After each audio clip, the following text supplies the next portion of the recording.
आदि तूच अंती तूच, तूच सर्व ठाई। नमस्कार मंडळी, श्री स्वामी समर्थ। स्वामी समर्थ तुमच्या सर्वांच्या सर्व इच्छा आकांक्षा पूर्ण करो, हीच मी स्वामींच्या चरणी प्रार्थना करते आणि आपल्या आजच्या व्हिडिओला सुरुवात करते। तर उद्या कामदा एकादशी, तर अंघोळीच्या पाण्यामध्ये ही एक वस्तू टाकून जर आपण अंघोळ केली तर सर्व पापातून त्रासातून मुक्ती होईल, 7 पिढ्यांचे दारिद्र्य नष्ट होईल। त्यासाठी आपल्याला अंघोळीच्या पाण्यामध्ये ह्या वस्तू टाकून अंघोळ करायची आहे। तर ही नवीन वर्षातील पहिली कामदा एकादशी आहे, म्हणजे 9 एप्रिलपासून चैत्र नवीन वर्ष सुरू झालेलं आहे। तर हे चैत्र नवीन मराठी वर्षातील ही पहिली एकादशी आलेली आहे। तर ही एकादशी कामदा एकादशी म्हणून आलेली आहे। तर या एकादशीला आपण जर व्रत केलं, या एकादशीला आपण जर उपवास केला, भगवान विष्णूंची सेवा केली, वैकुंठवास होतो, 100 पटीचं आपल्याला पुण्य प्राप्त होतं, सर्व पापातून मुक्ती होते असं म्हटलं जातं। तर या एकादशीचे व्रत तुम्ही आवर्जून करायचं आहे आणि अंघोळीच्या पाण्यामध्ये कोणत्या वस्तू टाकून अंघोळ करायची आहे याची संपूर्ण माहिती मी तुम्हाला देणार आहे। त्यासाठी व्हिडिओ अजिबात स्किप न करता तुम्ही शेवटपर्यंत नक्की बघा आणि तुम्ही अजून जर आपल्या पूजा हॉबी चॅनलला सबस्क्राईब जर केले नसेल तर नक्की करा आणि शेजारचं बेल आयकॉन देखील दाबा, म्हणजे जे काही मी नवनवीन व्हिडिओ अपलोड करेल त्याची नोटिफिकेशन सर्वात अगोदर तुम्हाला मिळेल आणि तुम्ही एक पण व्हिडिओ मिस करू शकणार नाही। आणि कमेंटमध्ये देखील श्री स्वामी समर्थ लिहायला विसरू नका। तर बघा, ही नवीन वर्षातील उद्या कामदा एकादशी आलेली आहे। चैत्र नवीन वर्षाला सुरुवात होऊन ही पहिली एकादशी म्हणजे कामदा एकादशी। तर या एकादशीचे असे महत्त्व दिलेले आहे की कामदा एकादशीला आपण जर काही उपाय केले, काही दान केले तर आपल्याला वैकुंठवास होतो, आपले जे काही पाप आहे ते दूर होतात। तर यासाठी आपण कामदा एकादशीला उपवास नक्की करावा। कामदा एकादशीला श्री हरिविष्णूंची आपण उपासना करावी, सेवा करावी। श्री हरिविष्णूंना पिवळे वस्त्र, पिवळी मिठाई, पिवळे फूल अर्पण करावेत, त्यांनी देखील ते प्रसन्न होतील। आणि त्याचप्रमाणे बघा, कामदा एकादशीच्या दिवशी आपण जर काही गरजू व्यक्तींना दान केले तर त्याचं पुण्य 10 पटीने 100 पटीने आपल्याला मिळेल। आणि या एकादशीचे असे महत्त्व आहे की या एकादशीचे व्रत जर केले पापातून मुक्ती होते। या एकादशीला जर आपण काही वस्तू दान केल्या तर आपल्याला वैकुंठवास होतो, 100 पटीचे पुण्य प्राप्त होते असं देखील म्हटलं जातं।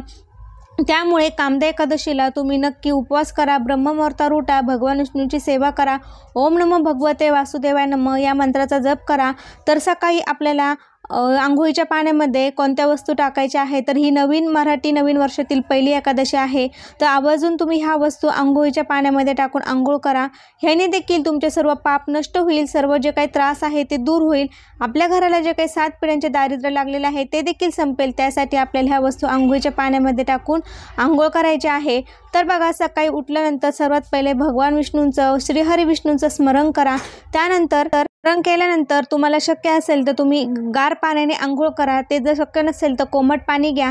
त्यामध्ये सर्वात पहिले आपल्याला अंघोळीच्या पाण्यामध्ये गव्य, पंचगव्य असेल तर ते टाका, नाही तर गंगाजल असेल तर ते टाका, नाही तर आपलं जे काही गोमूत्र आहे गोमातेचं ते गोमूत्र तुम्ही टाकायचं आहे। त्यानंतर हे टाकल्यानंतर आपल्याला त्यामध्ये तुळशीचे 5 पानं टाकायचे आहे। एकादशीच्या दिवशी तुळशीला तुम्ही स्पर्श करू नका, आदल्या दिवशी तुम्ही तुळशीचे पानं तोडून ठेवा, ते पानं टाका। त्याचप्रमाणे थोडीशी हळद टाकायची आहे। आपल्या कुंडलिकेतील गुरुग्रह, शुक्रग्रह मजबूत व्हावा यासाठी थोडीशी चिमूटभर हळद टाका। थोडंसं आपल्याला खडे मीठ टाकायचं आहे, जी काही नकारात्मकता आहे ती दूर होण्यासाठी थोडं खडे मीठ टाकायचं आहे। आणि आपल्याला यासोबत अंघोळीच्या पाण्यामध्ये थोडे काळे तीळ देखील टाकायचे आहे आणि ह्या पाण्याने आपल्याला अंघोळ करायची आहे। आपल्याला जो काही पितृदोष लागलेला आहे तो दूर होण्यासाठी, पितरांपासून आपल्या मुक्तता होण्यासाठी, पितरांचा आशीर्वाद मिळण्यासाठी थोडे काळे तीळ टाका आणि थोडंसं चंदन असेल तर ते जरी टाकलं तरी चालेल आणि ह्या पाण्याने तुम्ही अंघोळ करायची आहे। अंघोळ करत असताना तुम्ही काय करायचं आहे, सर्वात पहिले उजव्या खांद्यावर, मग डाव्या खांद्यावर, मग डोक्यावर पाणी घेऊन अंघोळ करायची आहे। अशा ह्या वस्तू टाकून तुम्ही जर अंघोळ केली तर नक्कीच तुमच्या सर्व पापातून मुक्तता होईल। ही कामदा एकादशी यासाठीच आहे की पापातून मुक्तता होण्यासाठी आपले पाप दूर होण्यासाठी, आपल्या पुण्यप्राप्तीसाठी, वैकुंठवास मिळवण्यासाठी ही एकादशी केली जाते।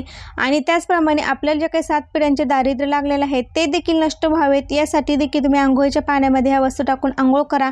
आपल्या घरातील प्रत्येक व्यक्तीच्या अंघोळीच्या पाण्यामध्ये तुम्ही ह्या वस्तू टाका। छोट्यांपासून मोठ्यांपर्यंत, आजारी व्यक्ती असो किंवा काहींना दारिद्र्य असेल, यश येत नसेल, छोटे मुलं किरकिरपणा करत असतील, हट्टीपणा करत असतील, घरामध्ये नकारात्मकता असेल, तर सर्वांनी अंघोळीच्या पाण्यामध्ये ह्या वस्तू टाकून अंघोळ करा। अंघोळ केल्यानंतर भगवान विष्णूंची सेवा करा। पिवळे वस्त्रावर फोटो ठेवून त्यांना तुळशीपत्र अर्पण करा। त्याचप्रमाणे पिवळे मिठाई, पिवळे फूल अर्पण करा। ओम नमो भगवते वासुदेवा नमः या मंत्राचा जप करा। तर याच दिवशी तुम्ही अंघोळीच्या पाण्यामध्ये ह्या वस्तू टाकून अंघोळ केल्याने सर्व पापातून, त्रासातून मुक्ती होईल, 7 पिढ्यांचे दारिद्र्य नष्ट होईल आणि घराची, मुलाची, पतीची खूप अशी प्रगती होईल। आणि नवीन वर्षातील ही मराठी नवीन वर्षातील पहिलीच एकादशी आलेली आहे, तर नक्की ह्या वस्तू टाकून अंघोळ करा। तर कसा वाटला व्हिडिओ नक्की सांगा। व्हिडिओ आवडल्यास मित्रपरिवारामध्ये शेअर करा। श्री स्वामी समर्थ।